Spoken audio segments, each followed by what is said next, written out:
തെരഞ്ഞെടുപ്പിന് പ്രഖ്യാപിക്കുന്ന ദിവസം വരെ ഒറ്റ ശക്തിയായിട്ട് നിന്ന ആളുകൾ തെരഞ്ഞെടുപ്പിൻ്റെ ഒരു ഘട്ടമാകുമ്പോഴേക്ക് രണ്ടായി മത്സരിക്കുന്ന ഒരു ചിത്രത്താണല്ലോ നമുക്ക് കാണാൻ വേണ്ടി കഴിയുന്നത്.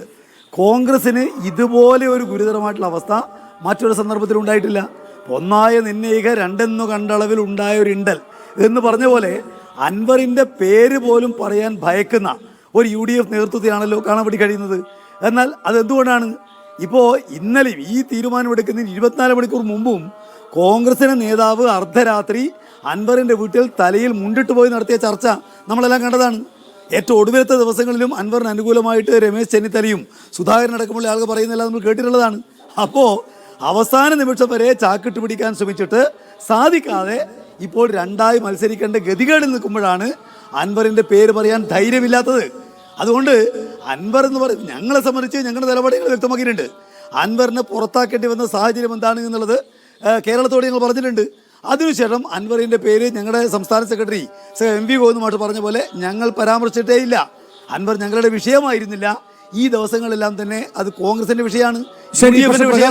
നിങ്ങൾ ഈ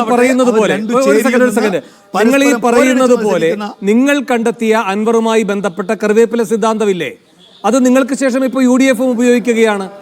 ഒരു ഘട്ടം വരെ താങ്കൾ ശരിയായി പറഞ്ഞതുപോലെ അൻവറിന്റെ പേര് തന്നെയാണ് എല്ലാ മണിക്കൂറുകളിലും UDF നേതൃത്വം, കോൺഗ്രസ് നേതൃത്വം ഉരുവിട്ടത്. ഇപ്പോൾ അതിന്റെ ഗുണഭോക്താക്കളാവുകയാണ് അവർ.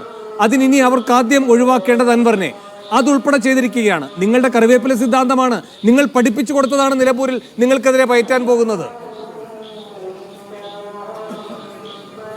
ഇത് ഈ ഗതികെട്ടാൽ പുലി പുല്ലും തിന്നു പറഞ്ഞ പോലെ വാരിപ്പുണരാൻ ആഗ്രഹിച്ചിട്ടുള്ള ഒരാൾ അയാൾ മറുചേരിയിൽ പോയിട്ട് നിങ്ങളെ ഏറ്റവും ശക്തമായിട്ട് വിമർശിക്കുമ്പോൾ നമുക്കറിയാലോ പ്രതിപക്ഷ നേതാവിനെയാണല്ലോ അദ്ദേഹം ആക്രമിച്ചുകൊണ്ടേയിരിക്കുന്നത്.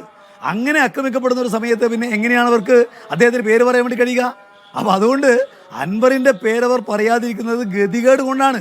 അൻവറിൻ്റെ പേര് പറഞ്ഞാൽ തങ്ങൾക്ക് പണി കിട്ടുമെന്നുള്ളത് കൃത്യമായിട്ട് അറിയുന്നതുകൊണ്ടാണല്ലോ. മറ്റേ അൻവർ വിഷയമേ അല്ലാഞ്ഞിട്ടാണോ? ഈ തെരഞ്ഞെടുപ്പിന് വിഷയം തന്നെ അൻവറല്ലേ, തെരഞ്ഞെടുപ്പ് ഉണ്ടാക്കിയത് തന്നെ അൻവറല്ലേ. പക്ഷേ അൻവറിനെ പറ്റി പറയാൻ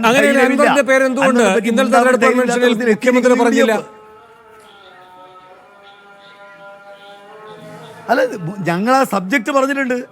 ഞങ്ങൾ ഈ പറയുന്ന വാര്യംകുന്നത്തിൻ്റെ കാര്യമെല്ലാം പറഞ്ഞുകൊണ്ട് ബഹുമാനപ്പെട്ട മുഖ്യമന്ത്രി പറഞ്ഞിരിക്കുന്ന കാര്യം അങ്ങനെ ഒരു ചതിയിലൂടെയാണ് ഈ തെരഞ്ഞെടുപ്പ് വന്നത് എന്നുള്ളതാണ് ഞങ്ങളെക്കാരും പറഞ്ഞിട്ടുണ്ട്. പിന്നെ അദ്ദേഹത്തിൻ്റെ പേര് പറഞ്ഞ് വലുതാക്കേണ്ട യാതൊരു കാര്യവും ഞങ്ങളെ സംബന്ധിച്ചില്ല.